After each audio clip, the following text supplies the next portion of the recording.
Night was falling over the city with a fine rain that wet the asphalt and blurred the lights on the streetlights. Lucas Andrade adjusted his coat as he left the elegant charity event downtown.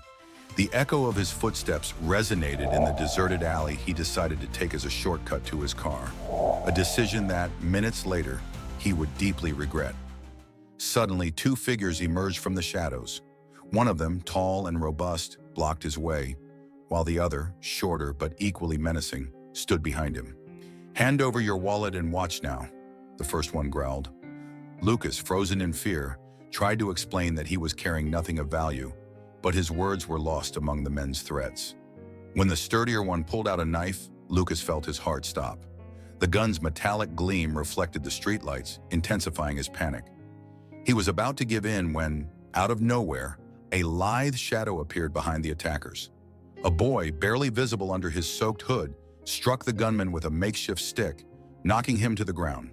The other assailant reacted quickly, but the boy, with surprising dexterity, dodged his moves and disarmed him with a push. The scene unfolded in seconds, and when the attackers decided that the boy was a bigger problem than they expected, they fled into the darkness, cursing loudly. Lucas froze, trying to process what had just happened. His eyes landed on his unexpected savior, a thin, dark-haired boy with a defiant look. "Are you okay?" the boy asked, his tone nonchalant and unconcerned, not befitting the situation. "Yeah, I think so. What's your name?" Lucas stammered, still shaking. "Davi," the boy replied, shrugging. Lucas looked at his worn clothes and dirty hands, clear signs of a life on the streets. "Let me help you. I can give you money, food, whatever you need," Lucas offered, still in shock from what had happened. But Davy shook his head. "I don't want money. I just need some food and a place to sleep tonight." Lucas, touched by the boy's humility and the courage he had just shown, nodded. "Okay, let's go. We'll find a place." As they walked together in the rain, Lucas couldn't help but wonder how someone so young had learned to stand up for herself with such determination. Unbeknownst to him, that night would mark the beginning of a connection that would change their lives forever. The hotel Lucas took Davy to was modest, but clean and warm, a temporary refuge from the cold of the night. At the reception, Lucas explained that the boy was his nephew, an improvised but necessary lie to avoid questions. Davy watched everything with a mixture of distrust and curiosity, always staying one step behind, as if he were ready to run away at any moment. Once in the room, Davy plopped down on the couch with a sigh. Lucas, meanwhile, ordered room service, ordering more food than they could both consume. "You can relax," Lucas said, trying to break the ice. "You'll be safe here." The boy just nodded, staring out the window. There was something about him that intrigued Lucas. It wasn't just his bravery, but also the coldness with which he seemed to face everything. It was as if he had lived too long for someone his age. "Davi," Lucas began as he sat down across from him, "where are your parents?" The question hung in the air. The boy looked away, his expression hardening. "I don't have any," he replied curtly, making it clear he didn't wish to pursue the subject further. Silence settled between them until the food arrived. The smell of hot dishes filled the room, and Davi's eyes sparkled for the first time all night. Without saying a word, he began to eat quickly, as if he feared the food would disappear at any moment. Lucas watched him silently, feeling a lump in his chest. This child, so small and fragile at first glance, carried a weight that Lucas could barely imagine. "How long have you been living on the streets?" Lucas tried again, his voice soft. Davy swallowed a mouthful before shrugging. "Quite a bit.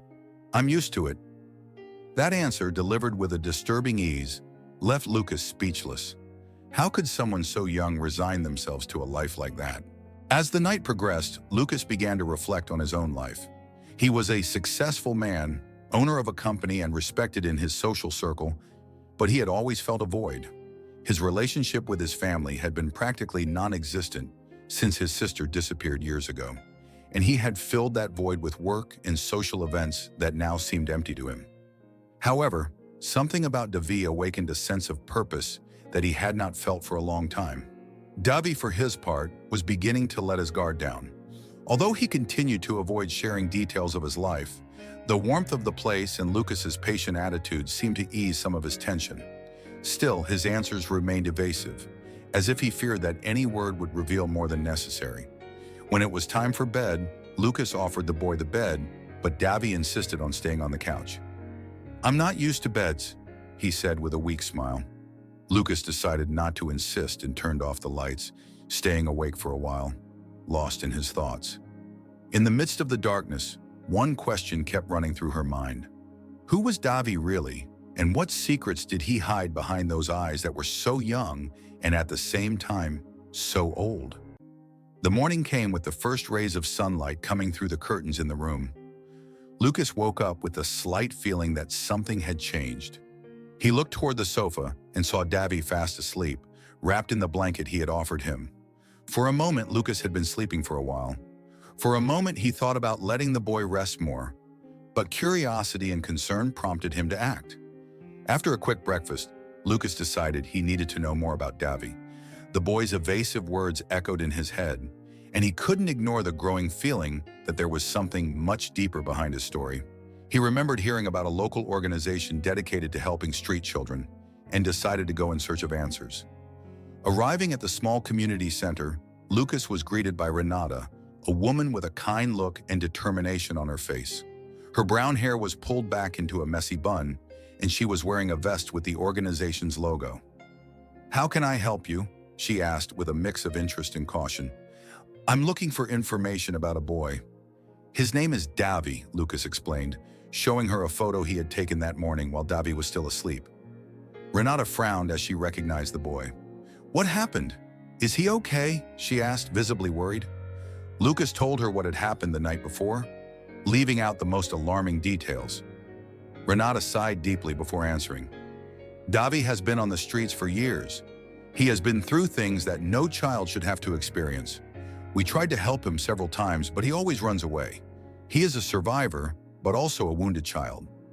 Renata's words weighed on Lucas's mind. She continued, "A while ago, we found out that he came from a very complicated home. His stepfather was..." She paused, searching for the right words. "A dangerous person. We believe that Davy suffered greatly before he escaped. Since then, he has been on his own, avoiding anyone who tries to get too close." Lucas felt a mixture of anger and sadness as he imagined what Davy had been through. "Do you know anything else? Any details that could help him?" he insisted. Renata shook her head. "Not much.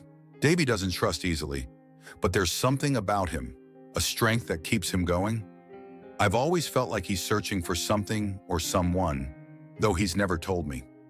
The conversation with Renata left Lucas with more questions than answers, but it also reinforced his resolve to help the boy. Before leaving, Renata handed him her card. "If you need anything, please don't hesitate to call me. We will do our best to help." When Lucas returned to the hotel, he found Davy sitting by the window, staring out at the street. "Where have you been?" the boy asked, his tone trying to seem nonchalant, but not entirely hiding his curiosity. "I had to sort out some things," Lucas replied, avoiding looking at him directly. Something in his eyes told him that Davy knew he had been finding out about him, but he didn't say anything. As the day progressed, Lucas couldn't get the idea out of his head that there was much more behind Davy's story. He decided that he wouldn't rest until he found out the truth. For now, his only goal was to gain the boy's trust, even if that meant walking cautiously in a terrain full of secrets. The day progressed slowly as Lucas and Davy walked through the streets of the city center. Although Lucas tried to engage in light conversation, the boy remained reserved, answering with monosyllables and fleeting glances. But Lucas knew that to understand Davy, he had to get to know his world. He decided to take him to some places where, according to Renata, the boy usually spent his time. The first stop was a small park with rusty benches and an old metal slide. Davy looked at the place with an unreadable expression, but didn't say anything. Lucas noticed that the boy seemed to recognize the park, although he avoided stopping for too long. As they walked, a group of children waved at them from a distance, and one of them ran up to Davy. "Davy, where were you? We thought they caught you again," he said with a mix of concern and relief. Davy smiled weakly, but his response was quick. "I'm fine. I was just out for a while." Lucas watched the interaction intently, trying to pick up on any clues he might have about the boy's life. Before they could continue talking, Davy abruptly changed the subject, signaling that it was time to leave. Their next destination was an old abandoned warehouse that Renata said had been a temporary shelter for several street children, including Davy. As they entered, the air was thick with the smell of damp and rotting wood. Lucas felt a chill as he imagined children like Davy living there, exposed to the cold and danger. Davy moved around the place with familiarity, his steps firm, as if every corner reminded him of something important. In one corner, he found a drawing on the wall, a poorly drawn sun surrounded by small human figures. "Did you do it?" Lucas asked, pointing at the drawing. Davy nodded without looking at it, touching the drawing with one hand, as if he wanted to retrieve a buried memory. "There were 5 of us, but we're not together anymore," he murmured, his voice barely audible. Something about those words sparked a spark in Lucas's mind. He remembered a detail from his own childhood, a similar drawing his sister used to make when they were kids, always depicting the group they formed with their cousins. Although the connection seemed unlikely, he couldn't ignore the growing feeling that there was something deeper between them. Back at the hotel, Lucas spent the afternoon looking through old family photos, searching for any clue that might explain this feeling. In one of the images, he found something that took his breath away, a drawing on an old sheet of paper, almost identical to the one he had seen in the storeroom. His sister had drawn it years ago, before she disappeared. The possibility that Davy was related to his sister began to take shape in his mind. Although he still had no concrete proof, he decided not to tell the boy anything for now. He wanted to protect him, but he also needed to be sure before putting forward any hypothesis. That night, as Davy slept soundly, Lucas couldn't take his eyes off the old photograph. His heart was filled with questions. What if Davy was more than just a lost child?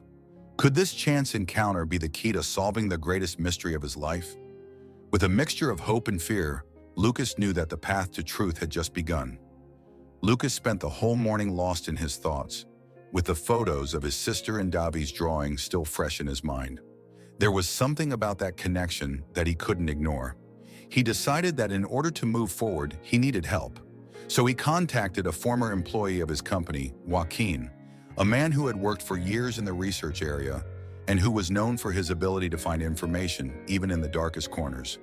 They met at an inconspicuous coffee shop downtown.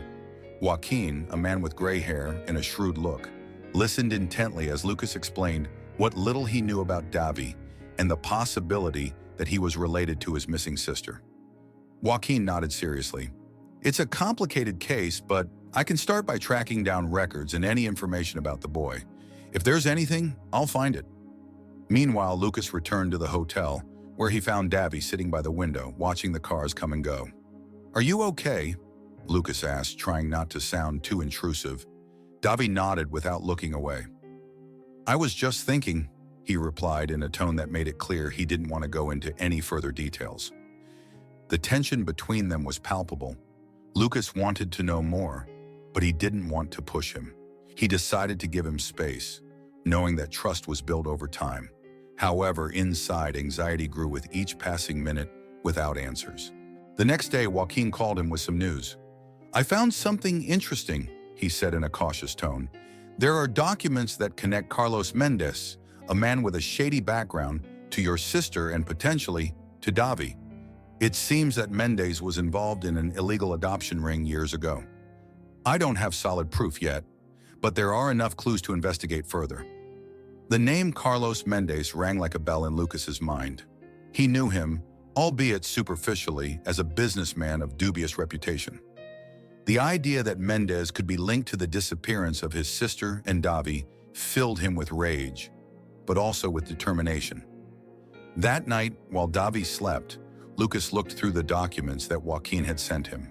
Among them, he found a blurry photograph of a boy who appeared to be Davy, although younger, next to a man whose figure matched that of Mendez. The image was a shock to his heart. Could this man have destroyed his family?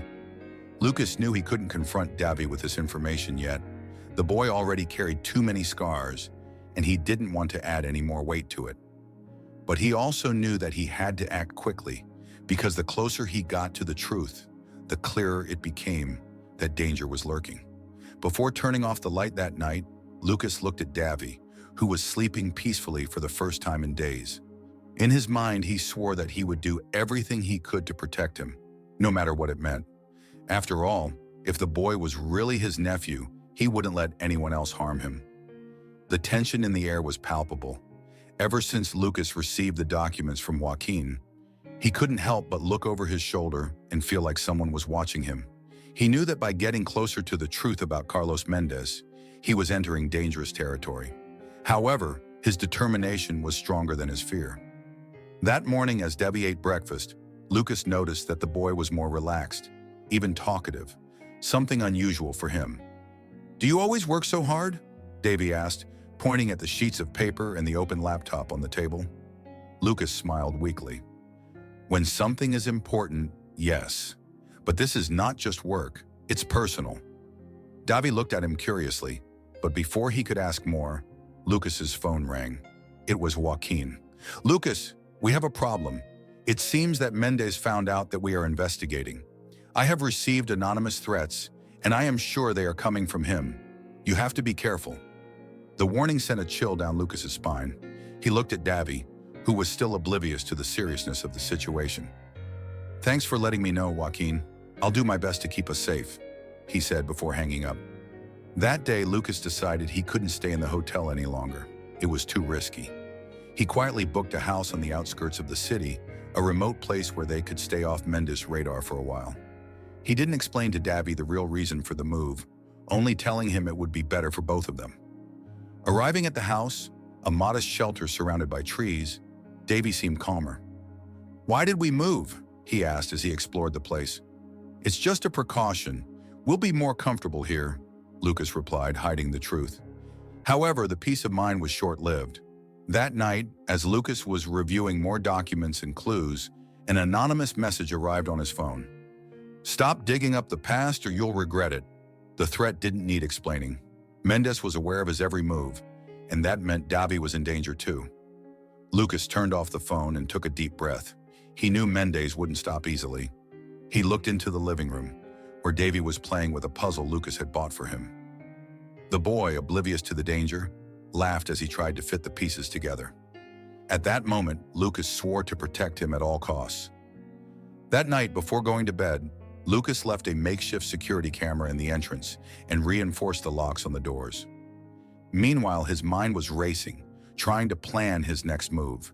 He needed solid evidence against Mendez, something that would expose him publicly and stop him before he could do any more damage. As the lights went out, Lucas allowed himself a moment of reflection.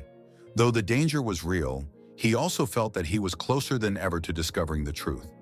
But that truth came with a price, and he was willing to pay it as long as it meant protecting Davy and, perhaps, finding closure for the wounds of his past. Dawn brought renewed resolve for Lucas. He knew he couldn't take on Carlos Mendez alone. It was time to form alliances with people he trusted, and Renata was first on his list. Contacting her would not only mean potential help for Davy, but also key support in uncovering Mendez's illicit activities. Renata agreed to meet Lucas at a discreet cafe. She arrived on time, with her characteristic air of determination. "Lucas, I'm not going to lie to you. This situation is dangerous. Carlos Mendez is not someone you should mess with. But if he's related to Davy, I won't sit back and do nothing." As Lucas explained the evidence he had gathered, Renata listened intently. When Lucas showed her the photo of Mendez with a child who could be Davy, she frowned. "This is serious. If we get more information, I can involve some contacts I have in the police and social services. But we need hard evidence to bring him down." Lucas nodded. "Joaquin is digging deeper. In the meantime, I think it's time to talk to Davy. He might know something he hasn't mentioned, but I need to handle this carefully." When he returned to the house, he found Davy sitting on the porch, playing with a stick he had fashioned into a makeshift sword. Lucas watched him for a moment before approaching. "Can I ask you a few questions, Davy?" "You don't have to answer if you don't want to," he said softly. Davy looked up, his expression somewhat wary. "Depends on the questions," he replied. Lucas sat down beside him and pulled out the photograph of Mendez. "Do you recognize this man?" Davy's face immediately changed. His body tensed and his gaze hardened. "I've seen him before. He's..." "Someone bad," he muttered, lowering his head. Lucas noticed the fear in his eyes and decided not to press him further. "It's okay, you don't have to say anything else. I just want you to know that I'm here to protect you." That night, while Davy slept, Lucas and Renata coordinated their next move.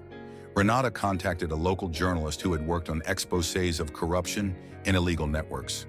If they could gather enough evidence, they could make the case public and force the authorities to act. The plan quickly took shape. Joaquin would track down financial documents that connected Mendez to illegal activities, while Renata gathered testimonies from other children who had been under his influence. Lucas, for his part, would make sure to keep Davy safe and fully gain her trust. But challenges were not long in coming. The next day, Lucas received an anonymous package at his door. Inside was a handwritten note. "Stop searching or the child will pay the consequences." Along with the note was a recent photo of Davy taken from a distance. Mendez not only knew where they were, he was keeping an eye on them. Lucas realized that time was running out. Trusting Renata and his allies was now his only hope. The truth was closer than ever, but so was the danger. He looked at Davy, who was sleeping peacefully, and knew he couldn't let him down. No matter what it cost, he would protect the boy and expose Mendez's network. With a mixture of fear and determination, Lucas prepared for the next step. The truth was within reach, but the path to get there would be more dangerous than he ever imagined. The calm of the night was broken by an unexpected sound. Lucas woke up abruptly when he heard a dull thud coming from the floor below. His instinct told him something was wrong. Quickly, he got up and ran to Davy's room. The bed was empty. Lucas's heart raced as he frantically searched the house. The back doors were swung wide open, and a chill ran through him as he found a handkerchief lying near the door frame, reeking strongly of chloroform. "They took him," he muttered, his voice breaking. Without wasting any time, he called Renata and Joaquin. "Mendez has it, I'm sure of it. There's no time to lose." Joaquin on his line tried to calm him down. "Give me a couple of hours. I'll track down any unusual movement on his properties. But be careful, Lucas. Mendez is not someone who plays fair."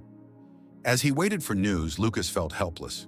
He thought about Davy, about how that boy had managed to enter his life and give him a purpose he didn't know he needed. He couldn't afford to lose him.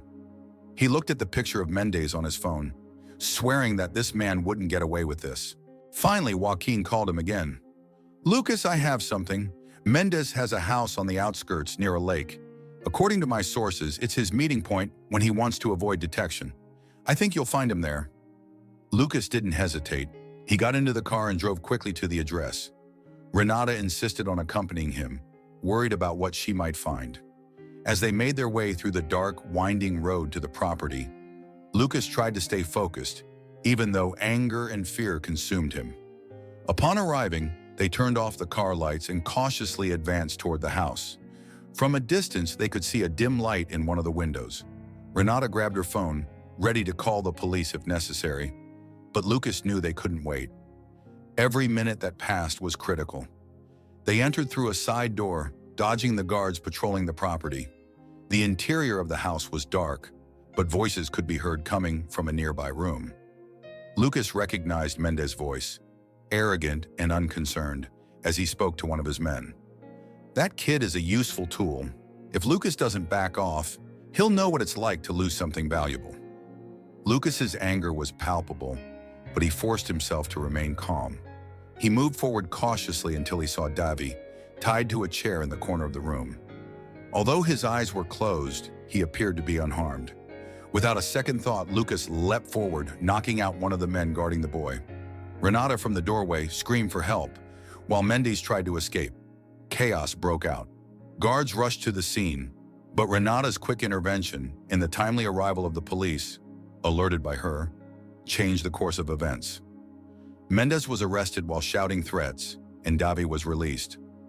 Lucas hugged the boy tightly, promising him that he was safe. That night as they drove home, Lucas looked at Davy, who was sleeping in the back seat of the car. Although the danger had not completely disappeared, he knew he had taken a crucial step to protect the boy and confront Mendez. But there was still one last confrontation before it was all over.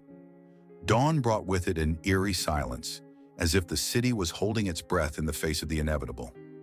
Although Carlos Mendez was in police custody, Lucas knew his connections ran deep and his network of allies was still active. The case against Mendez was far from closed, and the evidence they had gathered would be key to bringing down his empire once and for all. In the small living room of the house, Lucas and Renata were going through the documents and photographs that Joaquin had obtained. There were financial transactions that connected Mendez to illegal adoptions, bribery, and human trafficking. But the most shocking thing was a list of names, including that of his missing sister. Lucas felt his heart sink at the sight of this evidence. It was clear that Mendez had played a crucial role in his sister's disappearance, and that Davi was somehow linked to that tragedy. Renata interrupted his thoughts. "Lucas, we have enough to present to a judge, but we need to get this out in the open. The media pressure will ensure that Mendez can't buy his way out this time." Lucas nodded. He decided to organize a press conference with the help of the local journalist Renata had contacted. The idea was simple: present the evidence in a compelling manner and demand justice. Joaquin, always one step ahead, made sure that the images and documents were ready to be handed over to both the authorities and the media. Hours before the conference, Lucas received an unexpected call. It was Mendez using an unknown line. His voice, calm but full of venom, echoed on the other end. "You think that you won, but you don't understand who you're messing with. If you present that evidence, no one will be safe, neither you nor that child." Lucas gritted his teeth, controlling his anger. "You have no power over us anymore, Mendez. Everyone will see what you really are. It's over." He hung up the phone, feeling a strange relief mixed with worry. Mendez still had resources and the danger had not disappeared. The press conference was a success. Lucas, accompanied by Renata and Joaquin, presented the evidence clearly, exposing every criminal connection of Mendez and his network. The local media quickly picked up on the news and public pressure began to mount. The authorities had no choice but to act firmly. But Mendez did not sit idly by. That same night, his men attempted to sabotage the facilities where Lucas and Davi were taking refuge. However, thanks to Joaquin's vigilance and the police's quick intervention, the attack was thwarted. Mendez was transferred to a maximum security prison, and his main allies began to be arrested. Finally, Joaquin called him again. "Lucas, I have something. Mendez has a house on the outskirts near a lake. According to my sources, it's his meeting point when he wants to avoid detection. I think you'll find him there." Lucas didn't hesitate. He got into the car and drove quickly to the address. Renata insisted on accompanying him, worried about what she might find. As they made their way through the dark, winding road to the property, Lucas tried to stay focused, even though anger and fear consumed him. Upon arriving, they turned off the car lights and cautiously advanced toward the house. From a distance, they could see a dim light in one of the windows. Renata grabbed her phone, ready to call the police if necessary, but Lucas knew they couldn't wait. Every minute that passed was critical. They entered through a side door, dodging the guards patrolling the property. The interior of the house was dark, but voices could be heard coming from a nearby room. Lucas recognized Mendez's voice, arrogant and unconcerned, as he spoke to one of his men. "That kid is a useful tool. If Lucas doesn't back off, he'll know what it's like to lose something valuable." Lucas's anger was palpable, but he forced himself to remain calm. He moved forward cautiously until he saw Davi, tied to a chair in the corner of the room. Although his eyes were closed, he appeared to be unharmed. Without a second thought, Lucas leapt forward, knocking out one of the men guarding the boy. Renata from the doorway screamed for help, while Mendez tried to escape. Chaos broke out. Guards rushed to the scene, but Renata's quick intervention and the timely arrival of the police, alerted by her, changed the course of events. Mendez was arrested while shouting threats, and Davi was released. Lucas hugged the boy tightly, promising him that he was safe. That night as they drove home, Lucas looked at Davi, who was sleeping in the back seat of the car. Although the danger had not completely disappeared, he knew he had taken a crucial step to protect the boy and confront Mendez. But there was still one last confrontation before it was all over. Dawn brought with it an eerie silence, as if the city was holding its breath in the face of the inevitable. Although Carlos Mendez was in police custody, Lucas knew his connections ran deep and his network of allies was still active. The case against Mendez was far from closed, and the evidence they had gathered would be key to bringing down his empire once and for all. In the small living room of the house, Lucas and Renata were going through the documents and photographs that Joaquin had obtained. There were financial transactions that connected Mendez to illegal adoptions, bribery, and human trafficking. But the most shocking thing was a list of names, including that of his missing sister. Lucas felt his heart sink at the sight of this evidence. It was clear that Mendez had played a crucial role in his sister's disappearance, and that Davi was somehow linked to that tragedy. Renata interrupted his thoughts. "Lucas, we have enough to present to a judge, but we need to get this out in the open. The media pressure will ensure that Mendez can't buy his way out this time." Lucas nodded. He decided to organize a press conference with the help of the local journalist Renata had contacted. The idea was simple: present the evidence in a compelling manner and demand justice. Joaquin, always one step ahead, made sure that the images and documents were ready to be handed over to both the authorities and the media. Hours before the conference, Lucas received an unexpected call. It was Mendez using an unknown line. His voice, calm but full of venom, echoed on the other end. "You think that you won, but you don't understand who you're messing with. If you present that evidence, no one will be safe, neither you nor that child." Lucas gritted his teeth, controlling his anger. "You have no power over us anymore, Mendez. Everyone will see what you really are. It's over." He hung up the phone, feeling a strange relief mixed with worry. Mendez still had resources and the danger had not disappeared. The press conference was a success. Lucas, accompanied by Renata and Joaquin, presented the evidence clearly, exposing every criminal connection of Mendez and his network. The local media quickly picked up on the news and public pressure began to mount. The authorities had no choice but to act firmly. But Mendez did not sit idly by. That same night, his men attempted to sabotage the facilities where Lucas and Davi were taking refuge. However, thanks to Joaquin's vigilance and the police's quick intervention, the attack was thwarted. Mendez was transferred to a maximum security prison, and his main allies began to be arrested. The confrontation culminated in the downfall of Mendez and his network. Although the path had been perilous, Lucas felt he had finally achieved closure for the darkest chapter of his life. But more importantly, he had saved Davi from a cruel fate. That night, as he watched the boy sleep peacefully, Lucas knew his fight had been worth it. Mendez was out of the game, and while there were still many wounds to heal, the future now looked much brighter. Sunlight streamed softly through the windows of the house, filling the space with a warmth Lucas hadn't felt in a while. For the first time in a long time, the weight he had carried in his heart seemed to have lightened. Mendez was behind bars, his criminal network dismantled, and although the battle had been arduous, Lucas could finally look to the future with hope. Davy sat in the dining room, playing with a paper airplane that Lucas had taught him to make. There was something different about him. His eyes, once filled with mistrust and pain, now shone with a spark of tranquility. Despite everything he had been through, Davi was beginning to open up to the possibility of a different life, a better life. That morning, Lucas decided it was time to have an important conversation with him. "Davi, I want to talk to you about something," he said, sitting down across from the boy. Davi put the paper airplane on the table and looked at it curiously. "What's wrong?" he asked in a more relaxed tone than usual. Lucas took a deep breath before continuing. "I know you've been through a lot of hard things, and I understand if you don't fully trust me yet. But I want you to know something. I'm here for you, not just because of what happened with Mendez, but because I believe that you and I are connected in a special way." Davi frowned, trying to process Lucas's words. "What do you mean?" "I think you might be my missing sister's son. There are many things that point to that, but the most important thing for me is that, regardless of whether it's true or not, I want you to be a part of my life. I want you to have a home, a place where you'll always be safe." Silence filled the room as Davi absorbed the statement.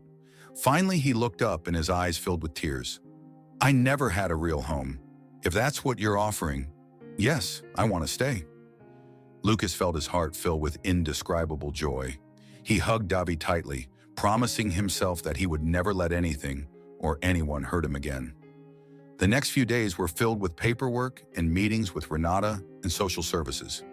With the help of his allies, Lucas managed to formalize Davy's adoption, ensuring that the boy would never have to worry about his safety or future again.